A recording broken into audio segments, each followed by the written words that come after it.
So ಅದರಲ್ಲಿ ಕಳೆದ ಒಂದು ತಿಂಗಳಲ್ಲಿ ನಾವು ಯಾವುದೋ ಒಂದು ಆಕ್ಟಿವಿಟಿ ಬಗ್ಗೆ ಮಾಡಿದ್ವಿ. ನಾವು ಇಲ್ಲೇ ನಾವು ಯೋಗಾಸನವನ್ನ ಮಾಡಿದ್ವಲ್ಲ ಅವತ್ತು ಇನ್ನೊಂದು ದಿನ ಸಂಭ್ರಮ ಸನ್ಮಾನ ಇತ್ತು. ಒಂದಷ್ಟು ವಿದ್ಯಾರ್ಥಿಗಳೆಲ್ಲ ತುಂಬಾ ಚೆನ್ನಾಗಿ ಇಲ್ಲಿ ಆಕ್ಟಿವಿಟಿನ ಮಾಡಿದ್ರು. ಯಾವ್ದು ವಿಚಾರವಾಗಿ ಮಾಡಿದ್ದು ಹೇಳ್ಬೋದು, ಏನು ಹಚ್ಕೊಳ್ಳೋ ಅವಶ್ಯಕತೆ ಇಲ್ಲ, ಹೇಳ್ಬೇಕು. ಅಂಗವಿಕಲರಿಗೆ ಸಂಬಂಧಪಟ್ಟ ಅಂದ್ರೆ ವಿಶೇಷ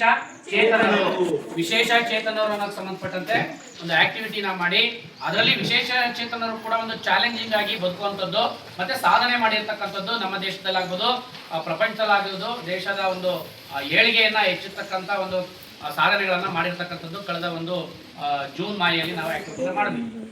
ಇವತ್ತಿನ ಒಂದು ಸಂಭ್ರಮ ಶನಿವಾರದ ಒಂದು ಕಾರ್ಯಕ್ರಮ ಏನಪ್ಪ, ಮಾದಕ ವಸ್ತುಗಳ ದುರುಪಯೋಗ, ತಡೆಗಟ್ಟುವಿಕೆ ಮತ್ತು ನಿರ್ವಹಣೆ. ಸೊ ಇಲ್ಲಿ ಏನಾಗ್ತಾ ಇದೆ ಅಂತ ಅಂದ್ರೆ ಆಲ್ರೆಡಿ ಸರ್ ಒಂದಷ್ಟು ಮಾಹಿತಿಗಳನ್ನು ನಿಮಗೆ ಪ್ರೇಯರ್ ಅಲ್ಲಿ ಒಂದಷ್ಟು ಇನ್ಸ್ಟ್ರಕ್ಷನ್ ಕೊಟ್ಟರು, ಹೌದಲ್ಲ? ಸೊ ಹಾಗೆಯೇ ಮಾದಕ ವಸ್ತುಗಳು, ಮಾದಕ ಅನ್ನೋ ಪದನೇ ಒಂದು ಮಾದಕವಾಗಿದೆ, ಮತ್ತೇರಿಸುವಂತಿದೆ.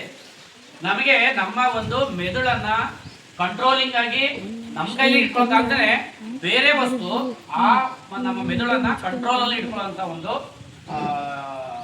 ವ್ಯವಸ್ಥೆಗೆ ಬಂದ್ಬಿಡುತ್ತೆ ನಮ್ಮ ದೇಹ, ಅಂದ್ರೆ ಮನಸ್ಸು ಕೂಡ ಹಾಗೆ ಆಗ್ಬಿಡುತ್ತೆ ಅಂತೇಳಿ. ಅಂದ್ರೆ ನಮ್ಮ ಆರೋಗ್ಯಕ್ಕೆ ಹೆಚ್ಚು ದೈಹಿಕವಾಗಿ ಮತ್ತೆ ಮಾನಸಿಕವಾಗಿ ತೊಂದರೆ ಕೊಡ್ತಕ್ಕಂತ ವಸ್ತುಗಳು, ಅದನ್ನ ನಾವು ಮಾದಕ ವಸ್ತುಗಳು ಅಂದ್ರೆ ನಮಗೆ ಮನಸ್ಸನ್ನ ನಮ್ಮ ಕೇಂದ್ರದಲ್ಲಿ ಇಟ್ಟುಕೊಳ್ಳೋದಕ್ಕೆ ಆಗೋದೇ ಇಲ್ಲ. ಆ ವಸ್ತು ಯಾರು ವ್ಯಸನಿಯಾಗಿರ್ತಾನೋ, ವ್ಯಸನಿ ಅಂದ್ರೆ ಅದನ್ನ ಅಭ್ಯಾಸ ಮಾಡ್ಕೊಂಡಿರ್ತಾನೋ ಆ ವಸ್ತುವಿನ ದಾಸನಾಗಿ ಆಗ್ಬಿಡ್ತಾರೆ. ಸೊ ಅದನ್ನ ಮಾದಕ ವಸ್ತುಗಳು ಅಂತ ಹೇಳ್ತೀವಿ. ಅದರಲ್ಲಿ ಹೆಚ್ಚು ತೊಂದರೆ ಕೊಡುವಂತ ಇರ್ತವೆ, ಕಡಿಮೆ ತೊಂದರೆ ಕೊಡುವಂತ ಇರ್ತವೆ. ಸೊ ಅದು ಏನೇ ಇರಲಿ ನಮ್ಮ ದೇಹಕ್ಕೆ ಅವು ತೊಂದರೆ ಕೊಡುವಂತವೇ ಅಂತ ನಾವು ಹೇಳ್ತೀವಿ. ಸೊ ಅದರಲ್ಲಿ ನಿಮ್ಗೆ ಗೊತ್ತಿರೋ ಹಾಗೆ ಸೊ ಯಾವ್ಯಾವ್ದು ಮಾದಕ ವಸ್ತುಗಳು ಅಂತೀವಿ ನಾವು, ಯಾವ್ಯಾವ್ದನ್ನ ಹೇಳ್ತೀವಿ?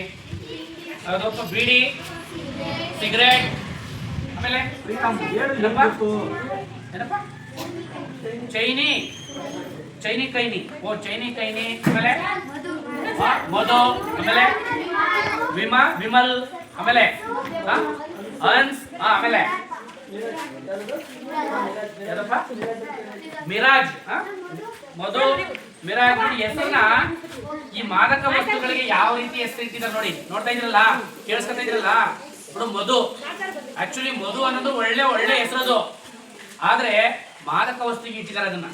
ಯಾಕೆ? ಸೊ ಅಟ್ರಾಕ್ಟ್ ಆಗ್ಲಿ ಅಂತ.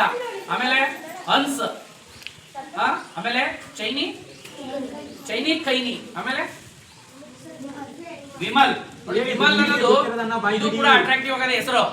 ಆದ್ರೆ ನಮ್ಗೆ ಏನಾಗ್ತಾ ಇದೆ ಅಂತಂದ್ರೆ ಇಲ್ಲಿ ಆ ವಸ್ತುವಿನ ಒಂದು ಆಸಕ್ತಿಯನ್ನ ಹೆಚ್ಚಿಸುವ ರೀತಿಯೇ ಅದಕ್ಕೆ ಹೆಸರನ್ನ ಇಟ್ಟಿದ್ದಾರೆ.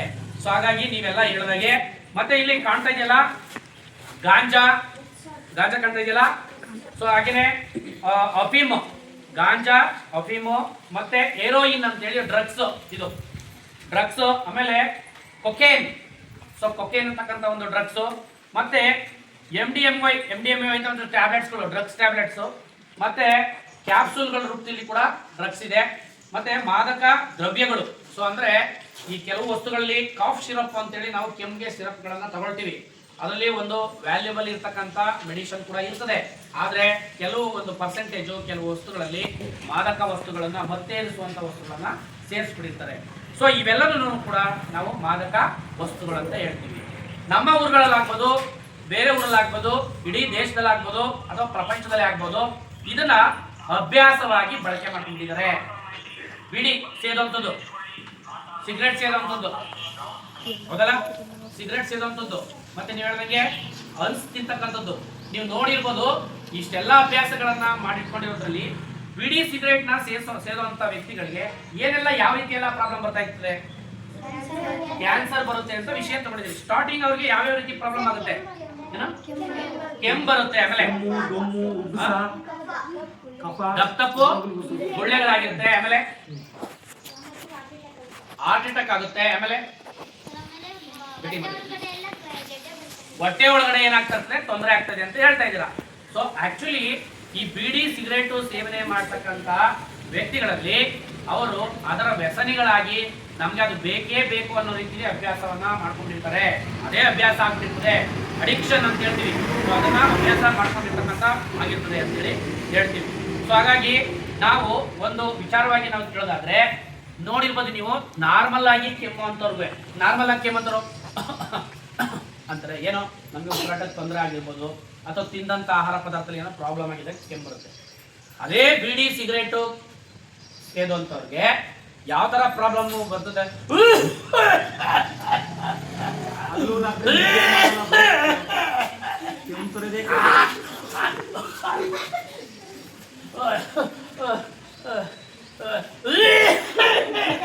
ಇಲ್ಲ ತಗೊಂಡು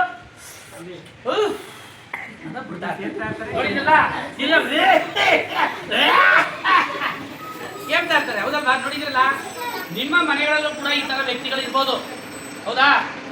ವ್ಯಕ್ತಿಗಳಿದ್ದಾರ, ನಿಮ್ಮ ತಾತನೋ ಅಥವಾ ಈ ಕಡ್ಡಿ ಪುಡಿ ತಿನ್ನೋಂಥ ಅಜ್ಜಿನೋ, ಆಮೇಲೆ ನಿಮ್ಮ ದೊಡ್ಡಪ್ಪನೋ ನಿಮ್ಮ ಅಪ್ಪನೋ ಯಾರಾದರೂ, ಇವನ್ ಮಹಿಳೆಯರು ಕೂಡ ಇದರ ವ್ಯಸನಿಗಳಾಗಿರ್ತಾರೆ. ಬೀಡಿ ಸೇರಿದಂಥದ್ದು, ಸಿಗರೇಟ್ ಸೇರಿದಂಥದ್ದು ಕೂಡ ಮಹಿಳೆಯರು ಕೂಡ ಅಭ್ಯಾಸ ಇರ್ತಾರೆ. ಸೊ ಹಾಗಾಗಿ ಈ ಥರದ್ದು ಪ್ರಾಬ್ಲಮ್ ಸ್ಟಾರ್ಟ್ ಆಗಿ ಬಾಯಿಲೆಲ್ಲ ವೈಟ್ ಪ್ಯಾಚಸ್ ಥರ ಆಗುವಂಥದ್ದು, ಹಲ್ಗಳೆಲ್ಲ ಬೇರೆ ಬೇರೆ ಬಿಡ್ಸ್ಕೊಂಡಂಗೆ ಆಗುವಂಥದ್ದು, ಮತ್ತೆ ಶ್ವಾಸಕೋಶದ ತೊಂದರೆ ಅಂದರೆ ಉಸಿರಾಟಕ್ಕೆ ತೊಂದರೆ ಆಗ್ತಕ್ಕಂಥ. ನಮಗೆ ಬೇಕಾಗಿರ್ತಕ್ಕಂಥ ಅನಿಲ ಯಾವುದು ಉಸಿರಾಟಕ್ಕೆ? ನಿಮಗೆ ಬಾಯಿ ಇದೆ ಅಲ್ವಾ? ನಿಮಗೆ ಗಟ್ಟಿಯಾಗಿ ಮಾತಾಡ್ಬೋದು ನೀವು ಬಾಯಿ ಇರೋದ್ರಿಂದ, ಮೆಲ್ಲಗೆ ಮಾತಾಡ್ತಿರಲ್ಲ. ಬಾಯಿ ಇರೋದ್ರಿಂದ ಗಟ್ಟಿಯಾಗಿ ಮಾತಾಡ್ಬೋದು, ಕೈಯಿಂದ ಇರೋದ್ರಿಂದ ಕ್ಲಾಪ್ಸ್ನ ಚೆನ್ನಾಗಿ ಕಟ್ಬೋದು. ಈಗಲ್ಲ ಹೇಳಿದ ವಿಷಯ ಮಾತಾಡುವಾಗ ನೀವು ಸ್ಪಷ್ಟವಾಗಿ ಅದ್ರ ಬಗ್ಗೆ ಡಿಸ್ಕಷನ್ ಮಾಡಬೇಕು, ಹೌದಲ್ವಾ? ಹೌದಲ್ವಾ? ನಮ್ಮ ಉಸಿರಾಟಕ್ಕೆ ಬೇಕಾದಂತ ಮುಖ್ಯ ಅನಿಲ ಯಾವುದು? ಆಕ್ಸಿಜನ್ ಅಲ್ವಾ? ಈಗ ನಾವು ಈ ಬಿಡಿ ಸಿಗರೇಟ್ ಸೇದೋದ್ರಿಂದ ಯಾವ ಒಂದು ಅನಿಲ ನಮ್ಮ ಬಾಯಿಗೆ ಬರ್ತಾಗ್ತದೆ ಹೊರಗಡೆ? ಕಾರ್ಬನ್ ಡೈಆಕ್ಸೈಡ್, ಕಾರ್ಬನ್ ಮೊನಾಕ್ಸೈಡ್, ಈ ತರದ್ದು ಬೇಡದೇ ಇರೋಂತ ಒಂದು ವಸ್ತು ಅವಾಗೆಲ್ಲಿ ಬರ್ತಾ ಇರ್ತದೆ. ನಾವು ಅದನ್ನ ಸೇವನೆ ಮಾಡೋದ್ರಿಂದ ನಮಗೆ ಬೇಕಾಗಿರ್ತಕ್ಕಂಥ ಆಮ್ಲಜನಕನ ಬದಲಿಗೆ ಈ ಒಂದು ತೊಂದರೆ ಕೊಡತಕ್ಕಂಥ ಒಂದು ಕಾರ್ಬನ್ ಡೈಆಕ್ಸೈಡ್ ಆಗಿರ್ಬೋದು, ನಮ್ಗೆ ಉಸಿರಾಟಕ್ಕೆ ತೊಂದರೆ ಕೊಡ್ತದೆ, ಈ ತರ ಒಂದು ಅನಿಲ ಆಗಿರ್ಬೋದು ನಮ್ಮ ದೇಹದೊಳಗೆ ಸೇರ್ತಾ ಇರ್ತದೆ. ನಾವ್ ಎಷ್ಟೋ ಸರಿ ಪ್ರಯೋಗ ಮಾಡಿದ್ದೀವಿ, ಏನಂತ ಬಾಯಿನ ಮುಚ್ಕೊಳ್ಳೋಂಥದ್ದು, ಮೂಗ್ನ ಮುಚ್ಕೊಳ್ಳೋಂಥ ಟ್ರೈ ಮಾಡಿದೀವಿ. ಆಮೇಲೆ ಒಂದು ನಿಮಿಷಕ್ಕಿಂತ ಮುಂಚೆನೆ ನಾವು ಬಾಯಿನ ಮೂಗನ್ನ ಬಿಟ್ಬಿಡ್ತೀವಿ. ಕಾರಣ ಏನಪ್ಪಾ ಅಂತಂದ್ರೆ ನಮ್ಗೆ ಆಕ್ಸಿಜನ್ ಸಪ್ಲೈ ಆಗ್ತಾ ಇದ್ದಾಗ ನಮ್ಮ ಉಸಿರಾಟಕ್ಕೆ ತೊಂದರೆ ಆಗುತ್ತೆ ಅಂತ ಹೇಳಿ ಹೇಳ್ತೀವಿ. ಸೊ ಇಷ್ಟೆಲ್ಲ ಒಂದು ವಸ್ತುಗಳನ್ನ ನಾವು ಬಳಸೋದ್ರಿಂದ ನಮ್ಗೆ ಆಹಾರ ಯಾವ್ಯಾವ ರೀತಿ ತೊಂದರೆ ಆಗುತ್ತೆ ಅಂತ ನೋಡಿ. ದೈಹಿಕ ಪರಿಣಾಮಗಳು ಯಾಕೆ ಬರ್ತದೆ ಅಂದ್ರೆ ಶ್ವಾಸಕೋಶದ ತೊಂದರೆ. ನಾವು ಉಸಿರಾಟದಕ್ಕೆ ಬಳಸುವಂಥದ್ದು ಅನಿಲ ಯಾವ್ದಿದೆಯೋ ಅದು ನಮ್ಮ ದೇಹಕ್ಕೆ ಮೂಗಿನ ಮುಖಾಂತರ, ಬಾಯಿ ಮುಖಾಂತರ, ಶ್ವಾಸನಾಳದ ಮುಖಾಂತರ ಹೋಗಿ ಶ್ವಾಸಕೋಶಕ್ಕೆ ಹೋಗುತ್ತೆ. ನಮ್ಗೆ ಏನ್ ಬೇಕೋ ಅದನ್ನ ಅದು ಪಡ್ಕೊಳ್ಳುತ್ತೆ ವಿನ ಬೇಡದೇ ಇರೋದು ನಮ್ಗೆ ಅದು ಪಡ್ಕೊಳ್ಳೋಕೆ ಇಷ್ಟಪಡಲ್ಲ. ಅರ್ಥ ಆಗ್ತಿದ್ಯಾ? ಈಗ ನಾವ್ ಯಾವ್ದಾದ್ರು ಒಂದು ಕಣ್ಣಿಗೆ ಒಂದು ಕಡ್ಡಿ ಹಂಗೆ ತುಕ್ಕಕ್ ಹೋದ್ರೆ, ಈಗ ಹಾಕಕ್ ಹೋದ್ರೆ ಕಣ್ಣು ಏನಾಗುತ್ತೆ? ಗಟ್ಟಿ ಮಾತಾಡ್ಬೋದಲ್ಲ? ಕಣ್ಣಿಗೆ ಪ್ರಾಬ್ಲಮ್ ಆಗ್ತಾ ಇದೆ ಅಂತೇಳಿ ನಮ್ಗೆ ಗೊತ್ತಾಗುತ್ತೆ. ಕಣ್ಣ ರೆಪ್ಪೆಗಳನ್ನ ಮುಚ್ಕೊಳ್ಳುತ್ತೆ. ಅದೇ ರೀತಿ ನಮ್ಮ ಶ್ವಾಸಕೋಶದಲ್ಲಿರ್ತಕ್ಕಂಥ ಒಂದು ಯಾವ ಕೆಲಸ ಮಾಡ್ತಾವೋ ಅವಕ್ಕೆ ಈ ಅನಿಲ ಯಾವುದು, ಈ ವೇಸ್ಟ್ ಹಾನಿಕಾರಕ ಅನಿಲಗಳು ಹೋದಾಗ ನಮಗೆ ಅದು ಹೋಗಿ ಏನಾಗುತ್ತೆ? ಶ್ವಾಸಕೋಶ ಹಾಳಾಗುತ್ತೆ.